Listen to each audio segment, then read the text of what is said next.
For 43. After this song, Luke will lead us in an opening prayer. All things praise thee, Lord Most High, heaven, earth, and sea and sky. All word for thy glory made, that thy greatness thus displayed. Should all worship bring to thee, all things praise thee, Lord, make me. All things praise thee, night to night, sings in silent hymns of light. All things praise thee, day by day, chants thy power in burning ray.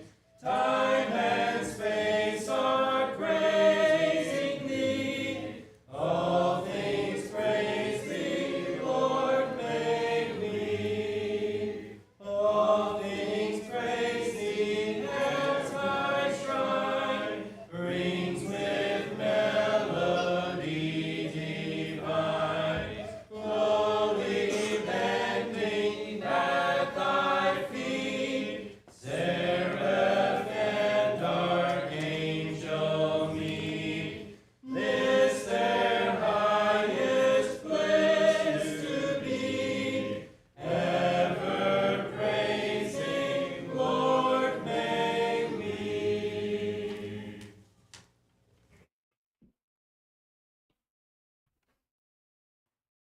Let's pray. Our Almighty God and Father in heaven, we thank you so much for this time that you've set aside, that you have allowed us to come before you, that you have brought us across the divide that we stepped over by choosing to sin against you, that you have reconciled us through the blood of Christ. We pray that we would live like we are your true disciples, that we would live with your eternity in mind, and that we would live with the love that you have shown us. In Christ's name, amen.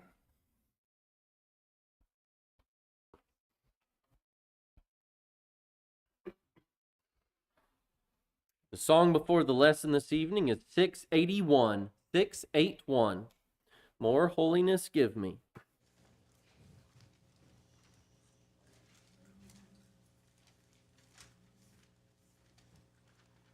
More holiness give me, more strivings within, more patience in suffering, more sorrow for sin, more faith in my Savior,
Mark your songbooks.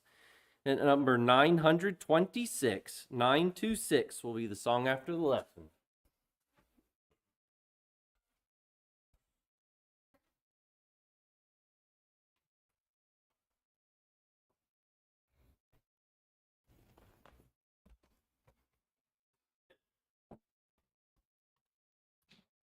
Good evening. Have you ever been in absolute darkness? This is the type where you go into a cave, a guided tour, and they turn off all the lights. But the good thing is you're sitting down. You ever notice they don't have you try to move around in those? It's really disconcerting when you're in a dark environment where you can't see anything and there's nothing you can do except try to figure it out. Back in my early days in the military in February of '93, we went down to Panama for some jungle training. I don't know if you've ever heard about nights in the jungle, but they get very, very dark. They get so dark you cannot see your hand in front of your face. You can't do anything. So it's great because they tell you, okay, it's at night, it's the jungle, you can't see where you're going, you can't see anything, therefore there are no such thing as night movements. I was infantry, we live for the night. We move in the night. So we were happy because we got to sleep at night.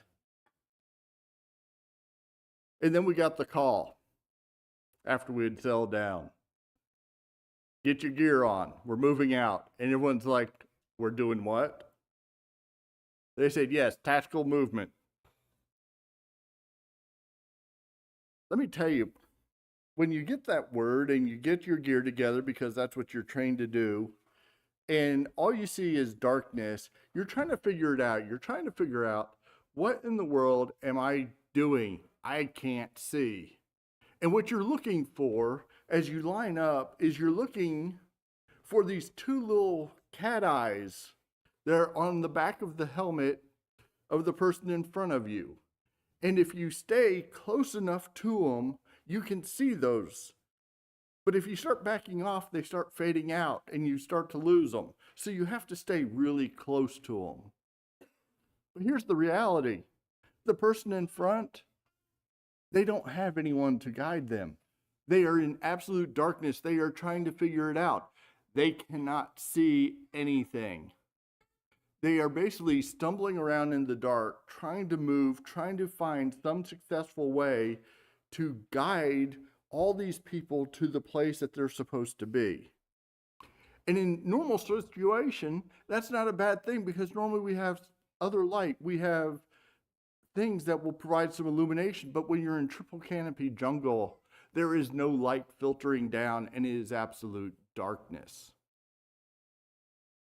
And after we started moving, I found out later that what they had to do was they had to tie ropes around the first 5 to 6 people because it was inevitable and the first person actually stepped off the ledge into nothingness. And you had to have the other people there to grab on and hopefully they didn't get drug over before they could secure them and pull them up because they could not see where they were going. There was too many hazards out there. And we knew what some of those were. We knew during the day. There were things like black palm. If you're not familiar with black palm, it is a type of palm tree that has lots of 2 to 3 inch spikes on them. If you're wearing leather gloves, it helps a little bit. Oftentimes it just held them in place when they stuck in your hand. But it was better than just putting your hand up against it. Or then you had the myriad of roots. All these trees would have these roots spreading out all over. You can't see them. It's absolutely darkness. So not only are you trying to avoid these spiny trees, you're trying to avoid these things sticking up out of the ground, trying to trip you at every step you take. And then we go in onto the critters, all sorts of animals that you can't see. The leafcutter ants were notorious. They had their trails. And if you didn't see where you bedded down for the night, guess what? They thought you were nothing but a big leaf. And I can't tell you the number of times people lay down and all of a sudden jumped up screaming. You just can't see these hazards. You can't see what's out there. And it made me really think about us on this earth. You realize that we are on this earth and so many people are stumbling around trying to find their way, trying to figure out where in the world I am going. Sometimes it feels like we're just trying to blindly survive life. And in doing so, we grasp onto anything that will help us survive. Meanwhile, as we're trying to do this, we're trying to avoid the same pitfalls that people encounter. And by doing that, we look at the people that have gone before us, at the people around us, and oftentimes we find ourselves trying to follow in those footsteps because we see that they have some kind of success.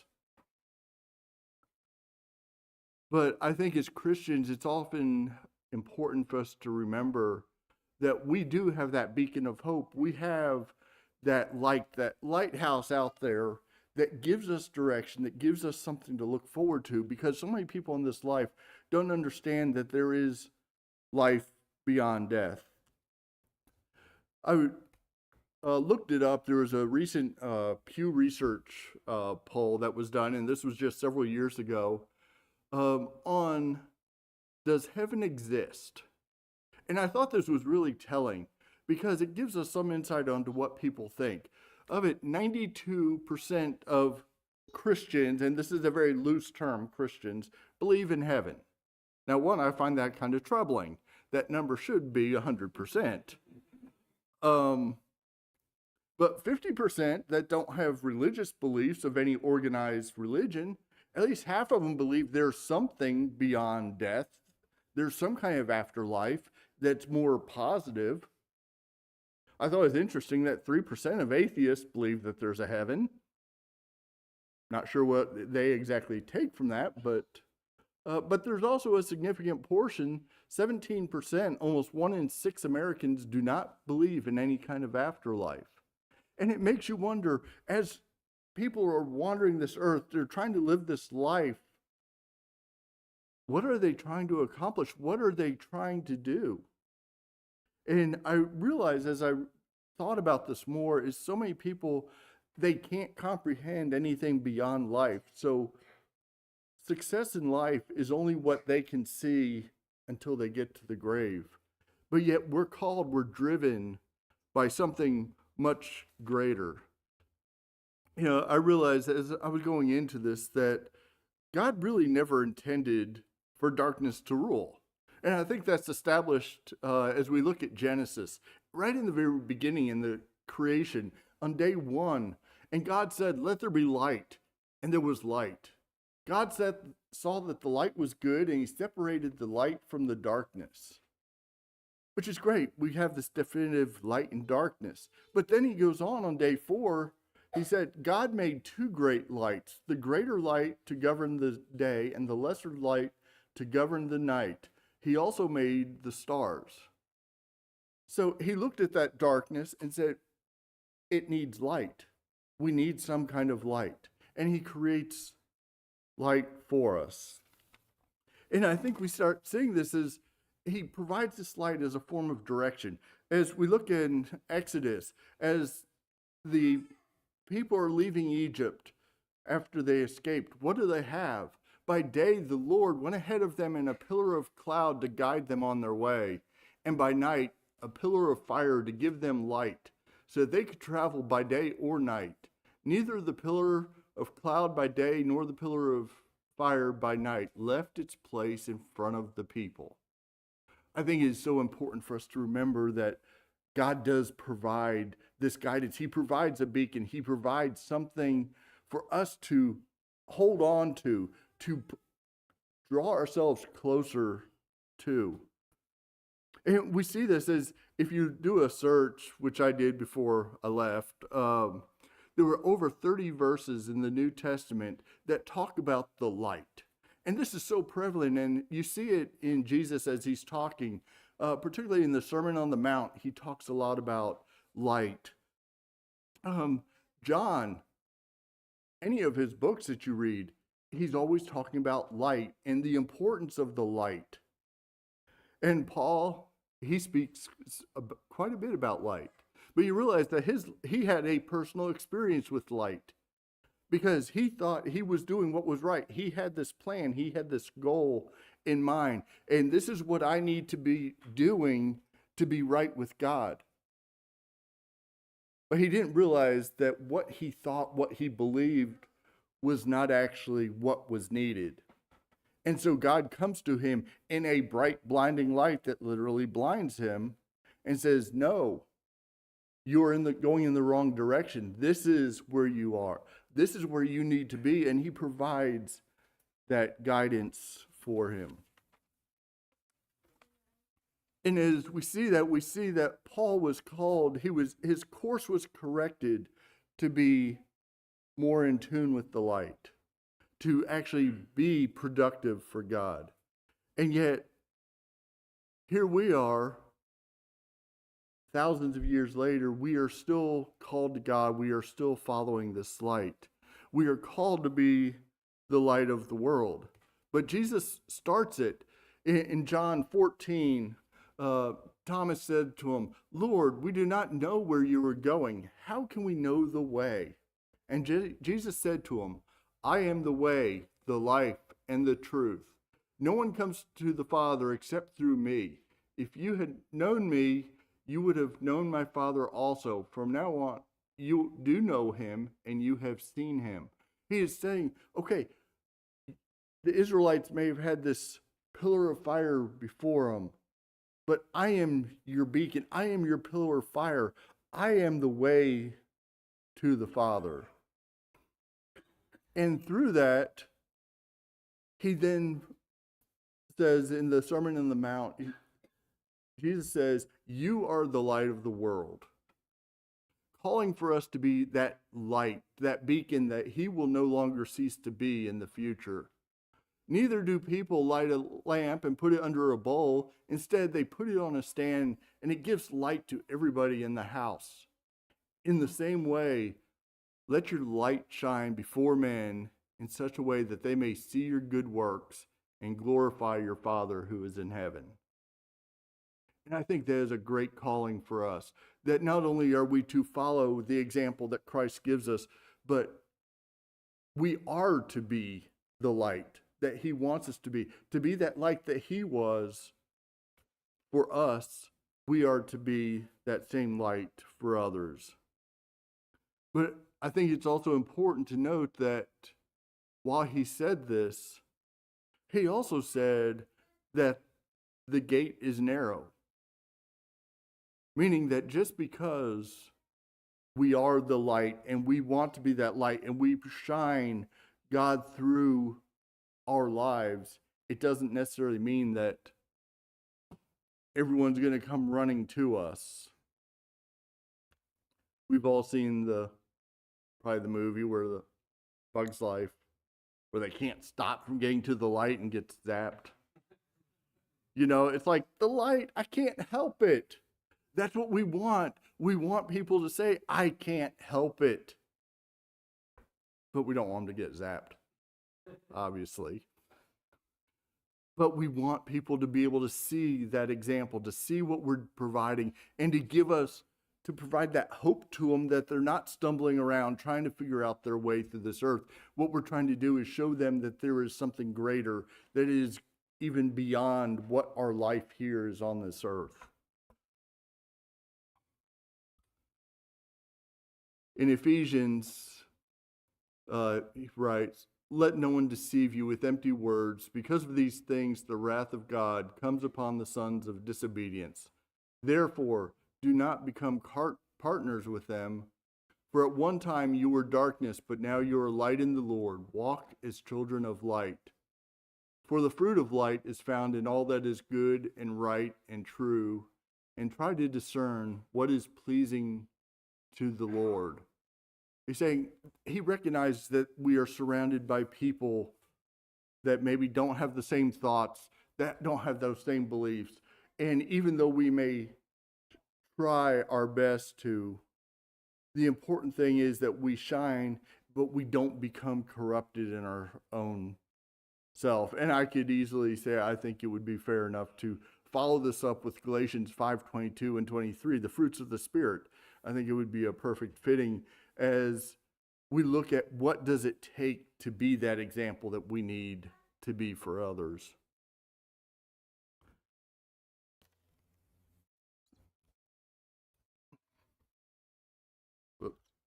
So I want to read one more verse. It's kind of a lengthy reading or chapter. In 1 Thessalonians 5, starting in verse 1. I just want to go ahead and read this because I think it does kind of portray what we need to be and where we need to stand in the earth.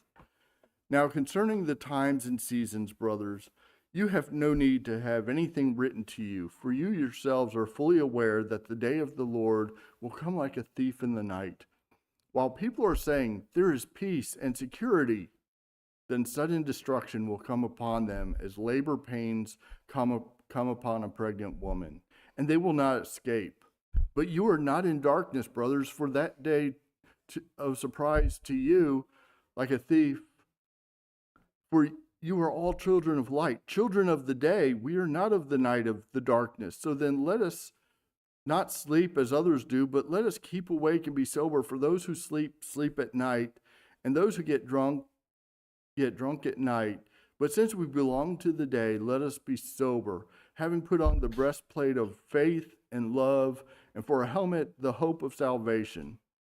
For God has not destined us for wrath, but to obtain salvation through our Lord Jesus Christ, who died for us so that whether we are awake or asleep, we might live with him. Therefore, encourage one another and build one another up, just as you are doing.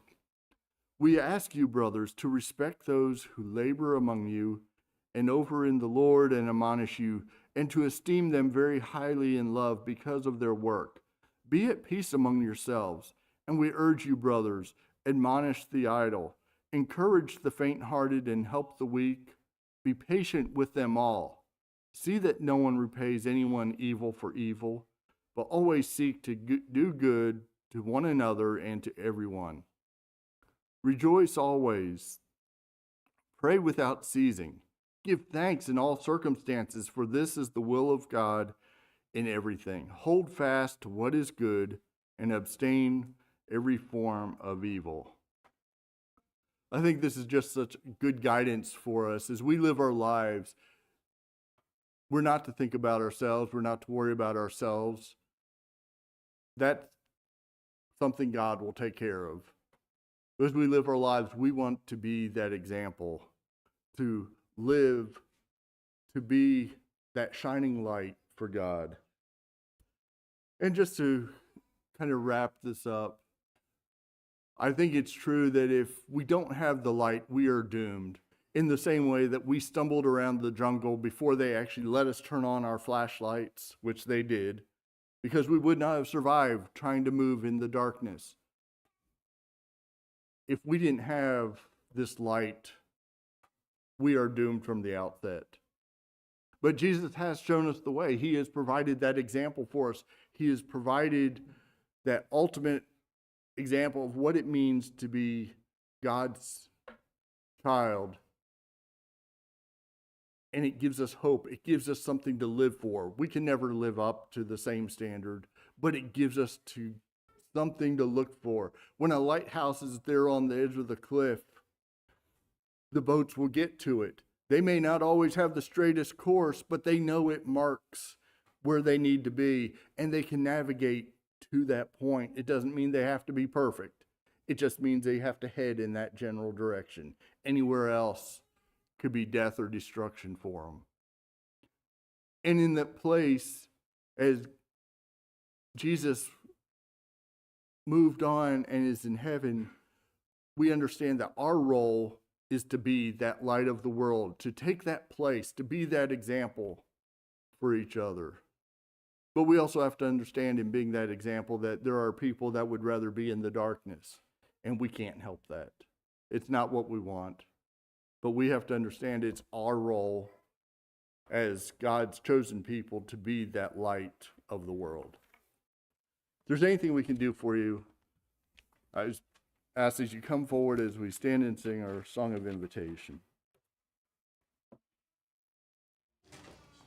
Jesus is standing in Pilate's hall, friendless, forsaken, betrayed by all. Our King once needed the sudden call. What will you do with Jesus?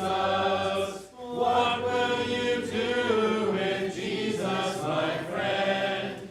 Neutral you cannot be. Someday your heart will be asking, oh friend, what will he do with me? Will you invade him as Pilate tried, or will you choose him whate'er he tied? Vainly you struggle from him to hide. What will you do with Jesus? What will you do with Jesus, my friend? Neutral you cannot be. Someday your heart will be asking, oh friend, what will he do with me?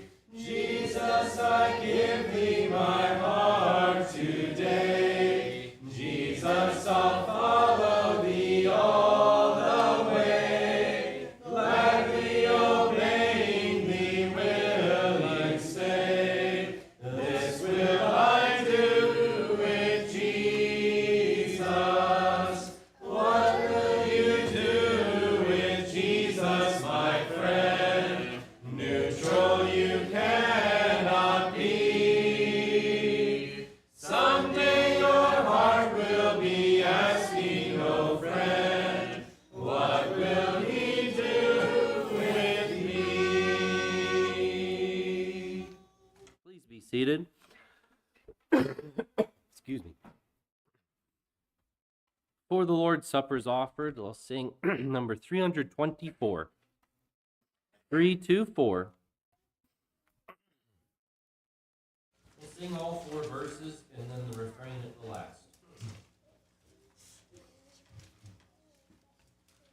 Alas, and did my Savior bleed, and did my Sovereign die? Would he devote that sacred hand for such a one as I?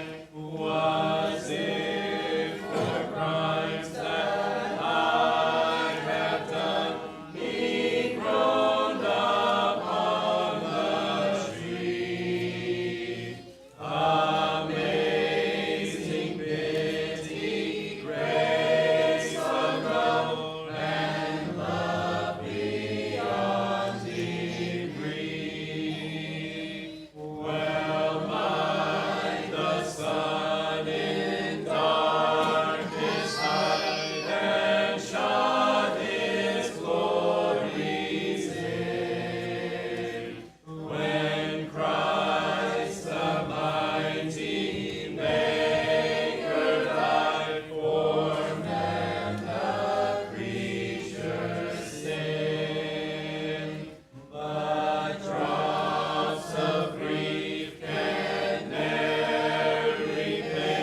Is there anyone who would like to partake of the Lord's Supper?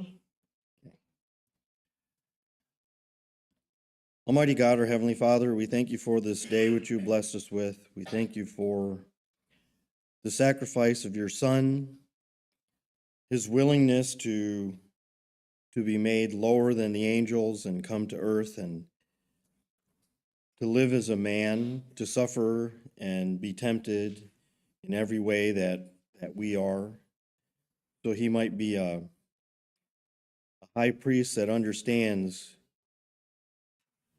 everything that we experience and everything that we go through. We thank you for his willingness to suffer the cruel death on the cross, that we would have the hope that we do of eternal life with him in heaven. And as we partake of this bread, let us remember the cruel sacrifice as he hung on the cross.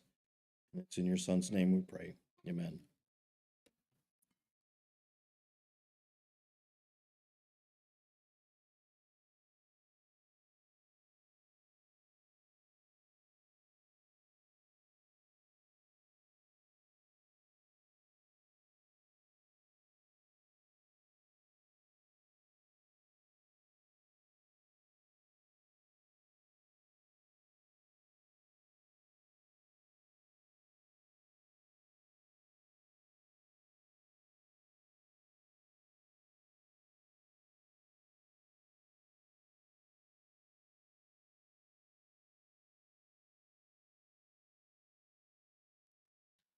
Let's bow.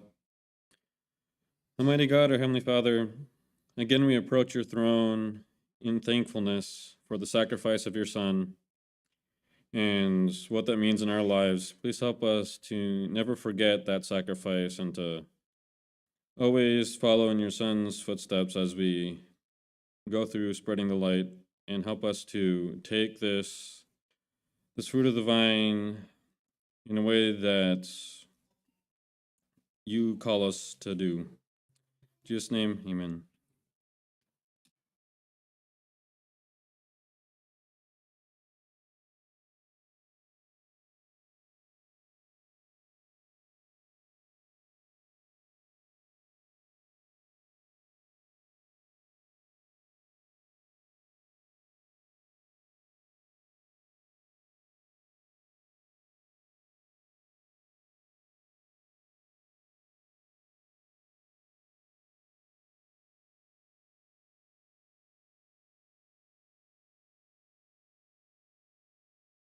Of the many blessings that you've given to us, the freedom that we have in this country to worship you and have such ready access to your word, and just the many blessings that you have given to us in this country, and we are truly blessed, well beyond what we deserve, and we pray that you'd accept the offering that we give, and that it would be used in a manner that would bring glory to you.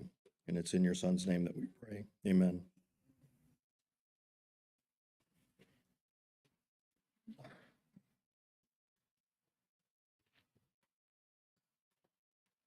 Evening. Things recap from this morning.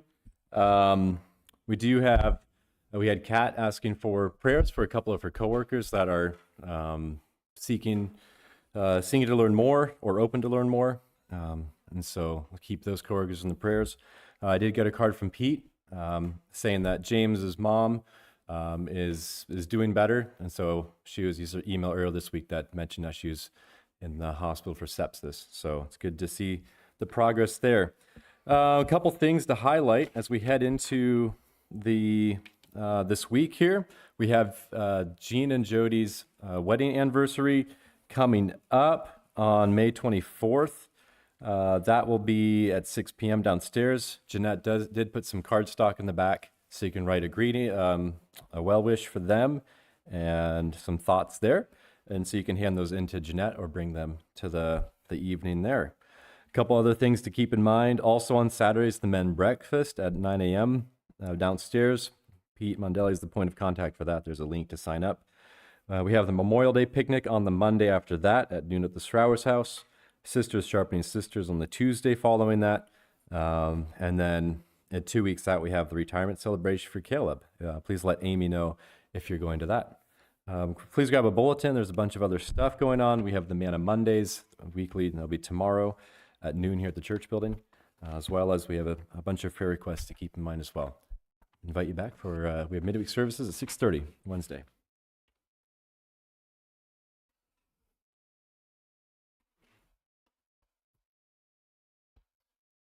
Let's stand together to sing number 764. 764. This will be led in our closing prayer by Dr. Terry.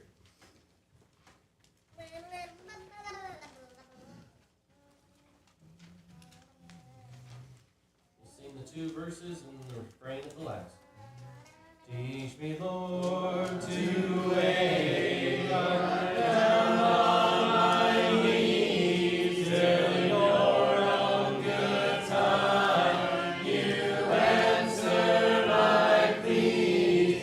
Teach me not to rely on what others do, but to wait in prayer for an answer from you.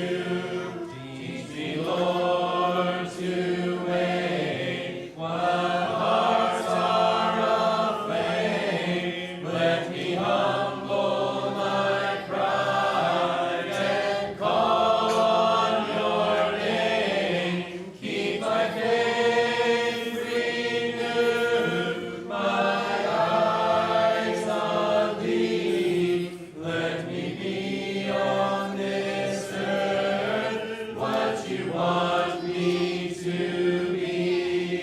They that wait upon the Lord shall renew their strength. They shall mount up with wings like eagles. They shall run and not be weary. They shall walk and not faint. Teach me, Lord, teach me, Lord, to wait.